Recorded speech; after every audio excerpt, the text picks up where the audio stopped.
Otep, cher Camille, je vais parler avec vous aujourd'hui, une fois de plus, des totems, plus précisément du danger des totems. Vous savez, quand on parle de totems, les gens pensent que les totems, c'est uniquement quelque chose qui concerne les Africains. Il faut déjà comprendre qu'il y a plusieurs formes, il y a plusieurs types de totems. Alors, chaque continent dans chaque continent, il y a une forme de totem qui est utilisée depuis des milliers d'années par ceux qui habitent ces continents-là. Donc, ne pensez pas que le totem se limite uniquement à- aux Africains. Alors, le totem, la première, je parle ici des totems dans le sens global, que ce soit positif ou négatif dans tous les cas. Le premier type de totem, déjà, ça sera des totems animaux. Donc, vous avez un animal qui est greffé, qui est connecté à un individu, à une personne spirituellement. Ils sont interconnectés. Il peut se connecter à cet animal-là pour faire des opérations mystiques. Il peut se connecter à cet animal-là pour avoir certaines informations. Il peut aussi se connecter à cet animal-là pour se soigner et faire autre chose. Cela va l'aider à attirer un certain rayonnement, certaines énergies pour pouvoir réaliser certains désirs. L'autre forme de totem, ça pourra être des statuettes. Donc, si ce n'est pas un animal comme dans le premier cas où vous avez par exemple un totem de singe, de vipère, d'éléphant, d'animal de la nature, non. Ici, c'est un totem qui peut être lié à une statuette. C'est-à-dire qu'il y a la statuette qui est constituée vibratoirement, énergétiquement, et qui sera active dans le plan astral, dans le plan spirituel, elle sera active et elle va servir à pouvoir faire certaines opérations. Voilà, vous avez un autre type de totem ici qui sera plutôt des entités qui sont pas vraiment d'origine humaine, disons terrestre. Vous aurez des entités qui sont comme des reptiliens, donc c'est-à-dire des êtres sans cheveux.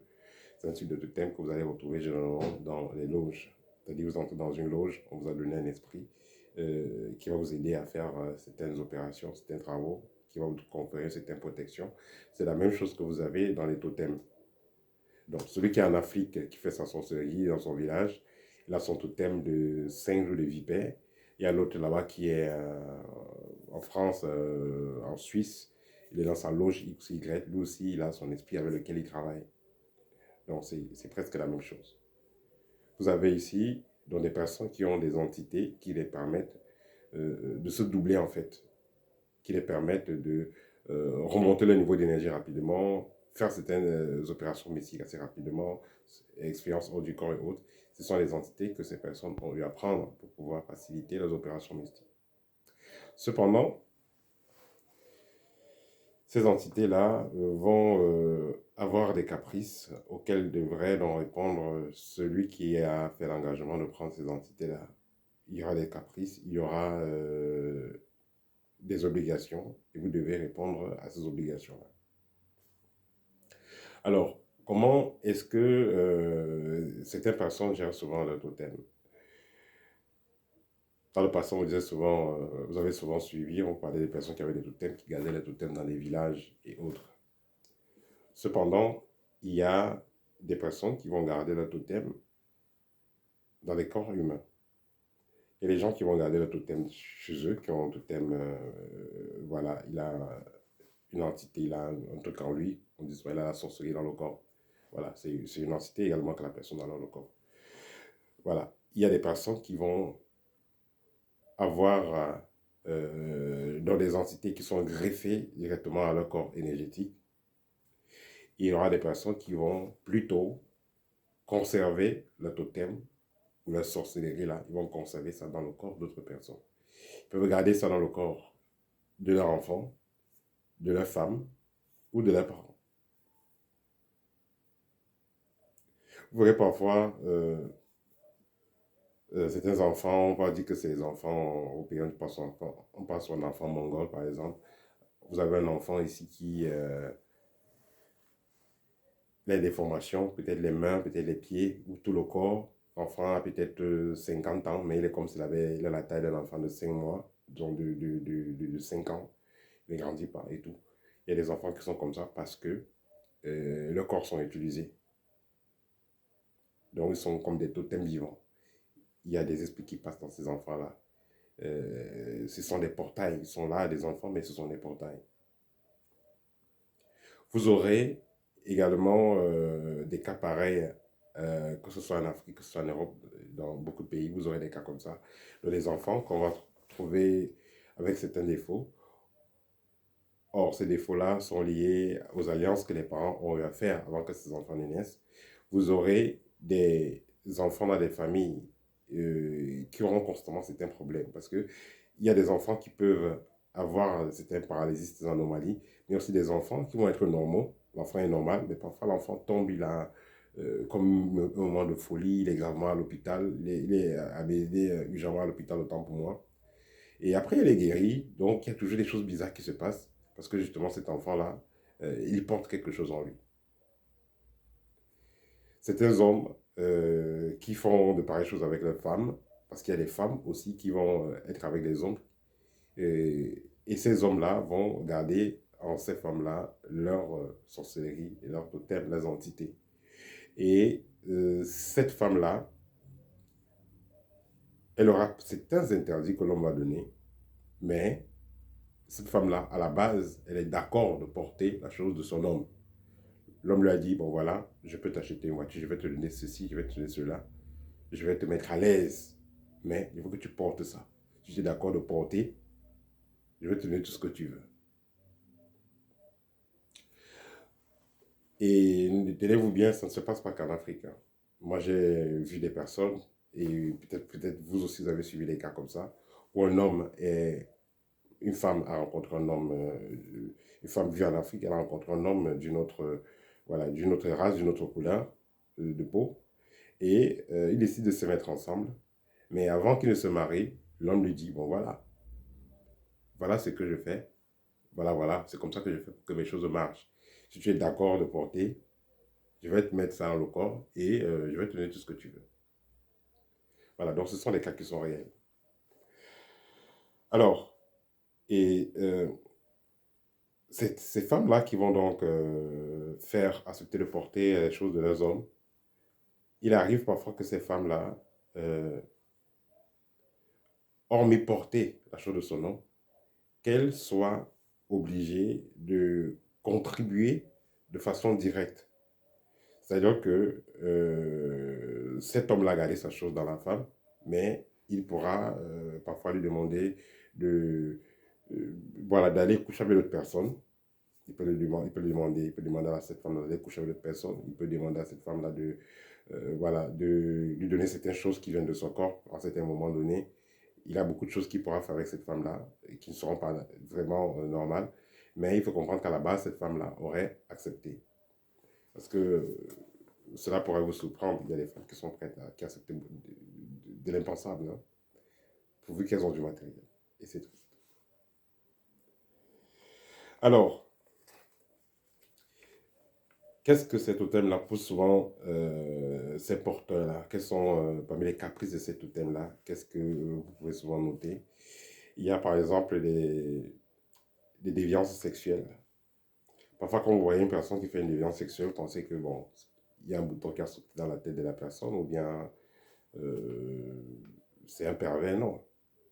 Ces gens font certaines choses parce qu'ils sont pilotés par un totem, par une entité. C'est pas seulement l'égrégore ou bien le loge qui va les envoyer le faire. Parfois aussi, c'est cet totem-là qui vont les obliger à faire certaines choses. C'est-à-dire que vous avez une entité et à un moment donné, vous voyez que toutes vos choses sont bloquées, rien ne marche. Partez donc voir celui qui vous a mis en contact avec cette entité. Vous lui dites, ben, le truc que tu m'as donné là, ça ne m'aide pas vraiment. On fait comment? Je veux que les choses aillent rapidement. Là, il va vous dire, ok, tu veux que ça aille rapidement, il faut que tu commences à faire comme ça une fois par mois. C'est comme ça que vous allez voir des personnes en train de faire de la zoophilie, par exemple. On a attrapé tel avec le porc quelque part, on a attrapé tel avec la chèvre, avec le mouton. C'est parce que justement, c'est lié au totem que la personne porte. Donc, il est humain, mais parfois il se sent aussi animal un peu. Il veut faire des trucs d'animaux. Vous avez des pratiques des personnes de même sexe. Cela pourrait également être lié à des totems. Et comme je l'ai dit, le totem, ce n'est pas seulement animal. Ce n'est pas seulement un totem d'animal. Ça peut être une entité reptilienne qui fera donc office de totem, comme vous le connaissez. Et cette entité reptilienne-là va téléguider cette personne-là. Vous avez un homme devant vous. Vous savez normalement que c'est quelqu'un qui aime la femme. Il aime les femmes. Mais depuis un temps, il est tout le temps en train de faire des trucs avec les hommes. Vous posez la question, mais qu'est-ce qui se passe? Justement parce que il veut satisfaire les caprices de ce totem-là. Pareil avec les personnes qui vont se retrouver en train de manger de la viande crue ou bien manger voilà, des choses qui ne sont pas animales. C'est parce que justement, ces personnes-là sont habitées par des entités vraiment maléfiques. Et ces entités-là qui vont les piloter. Plus elles feront donc ces choses qui ne sont pas normales, là, manger voilà, de la chair, voilà, vous imaginez ce que je veux par là dire, pas animal, voilà. Coucher avec les animaux, coucher avec les personnes de même sexe, coucher avec les membres de leur famille, tout ça. Ça, c'est pour satisfaire cette entité et que ces personnes-là hébergent. C'est ça qui les pousse donc à faire ces histoires-là. Et parfois, vous avez l'impression que si ces personnes ne font pas ça, ils vont mourir. Justement parce qu'elles sont vraiment sous pression. Vous avez une entité là. Si vous faites ce que cette entité veut, vous êtes bien, vos affaires tournent bien, vous rayonnez, entre guillemets. Mais si vous ne faites pas ce que cette entité-là veut, mais vous aurez chaud. C'est pourquoi dans certains cas, les personnes qui veulent prendre des totems, on les demande de bien réfléchir. Ça, c'est même déjà dans les traditions africaines, dans certaines traditions africaines. On demande à ces personnes de bien réfléchir et que quand c'est fait, c'est fait. Par exemple, dans un village à l'ouest, je pense que c'est Banjoun, ceux qui partent chercher les totems, il y a un initié qui va chercher un panier. Il va vous donner, vous allez faire votre méditation, il va vous donner votre panier, le panier, il va vous donner un panier. Vous allez choisir quelque chose à l'intérieur, un objet. Et ce que vous avez choisi comme objet, c'est ça qui sera votre thème. Et une fois que c'est fait, c'est fait. Donc, il y a des rites comme ça qui vont être faits. C'est vrai qu'en temps normal, pour transmettre un totem à une personne, comme même déjà transmettre un esprit quelconque, voilà, ça demande une préparation, une bonne préparation. C'est-à-dire qu'on vous a travaillé physiquement, on a travaillé vos corps subtils, on va vous griffer l'entité. Et il faut comprendre que dans tous les cas, quand vous avez un totem, même si le totem, là, entre guillemets, est hors de vous, il est aussi en vous. Dans tous les cas, il a une partie, c'est ça qui vous connecte avec ce totem-là. Donc, c'est un peu comme des satellites. Voilà, donc vous êtes là, voilà, c'est comme le téléphone avec le GPS. Voilà, pour dire simplement. Vous êtes le GPS dans la télécommande, vous commandez et le téléphone est loin de l'autre côté. Donc, c'est un peu ça l'histoire, cette interconnexion-là.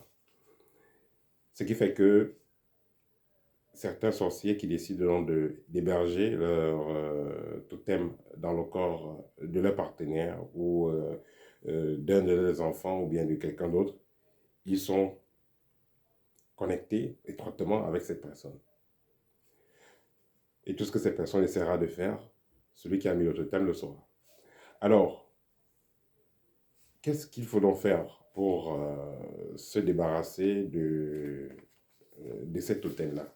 C'est-à-dire que votre mari a mis un totem en vous, ou alors vous êtes un enfant, un parent a mis le totem en vous, ou une entité bizarre est greffée en vous. Qu'est-ce qu'il faut faire?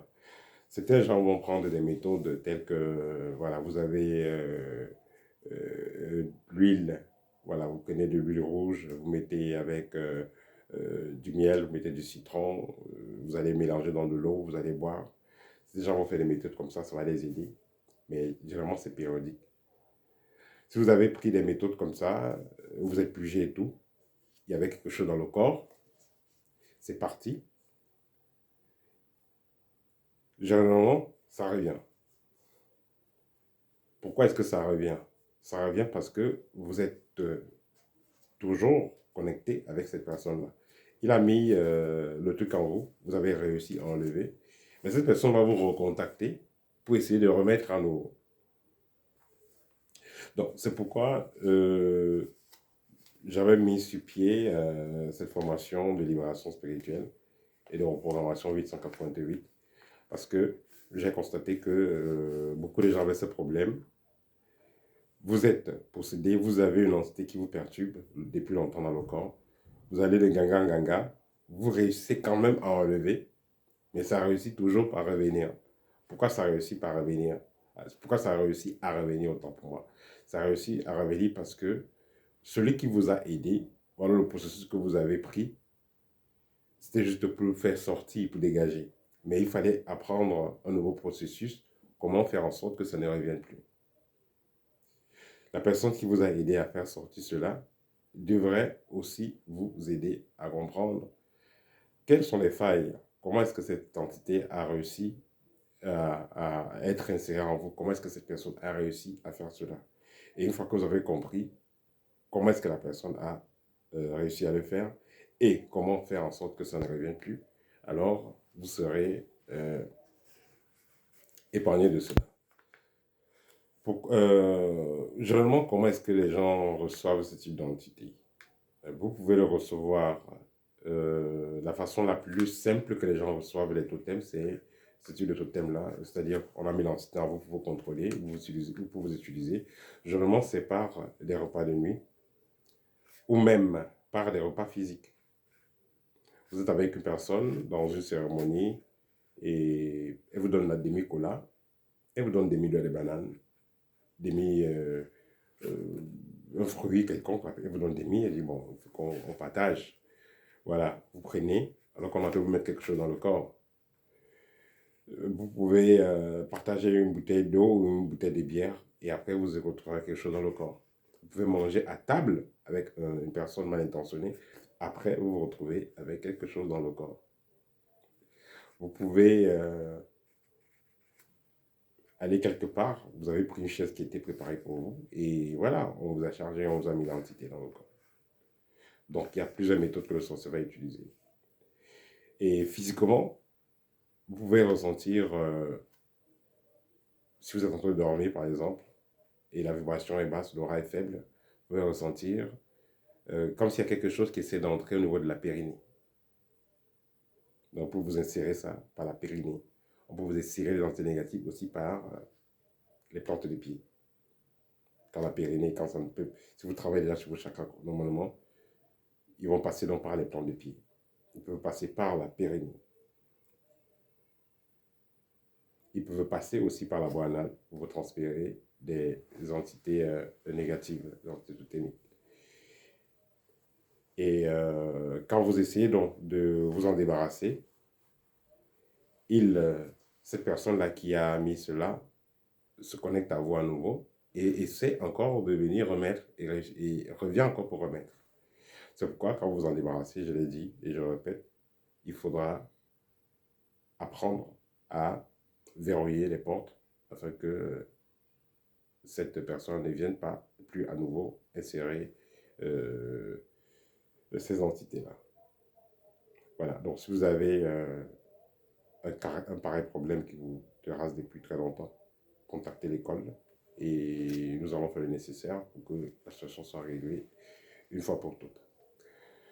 N'hésitez pas aussi de me contacter en cas de besoin de consultation ou si vous avez besoin de l'un de nos livres. Nous avons un livre, Guide pratique 1, Guide pratique 2. Nous avons un des réunions également qui est très intéressant pour des problèmes liés à des entités négatives. Le livre libre est également excellent parce qu'il vous donne le nom des plantes, le nom des pierres, huile essentielle et autres produits que vous pouvez utiliser pour remédier à votre situation. Mais l'idéal serait de prendre la formation Libération en direct avec moi parce que toutes les formations dans l'école se font en direct. On prend rendez-vous, nous sommes en vidéoconférence, en privé, et je vous dis étape par étape qu'est-ce qu'il faut faire et comment le faire, et vous avez toute mon assistance. Et vous verrez comment vous-même vous allez découvrir qui vous êtes, quelles sont les capacités que vous avez, et vous verrez comment le problème sera résolu. Voilà, parce que moi je le dis toujours, autant mieux apprendre à une personne à résoudre ses propres problèmes que de commencer directement à résoudre le problème à la place de la personne. Donc si vous avez un problème qui vous dérange longtemps, vous voulez vous en séparer définitivement, contactez-nous, nous allons vous aider à gérer le problème. Et quand vous le contactez, ne vous dites pas que vous allez venir juste vous coucher là, on fait tout le travail pour vous. Non, nous allons faire ensemble. Vous aurez toute l'assistance nécessaire afin que, si jamais vous êtes encore dans une pareille situation, que vous soyez capable vous-même de résoudre le problème. Voilà, c'était tout pour aujourd'hui. Au TEP et à très bientôt.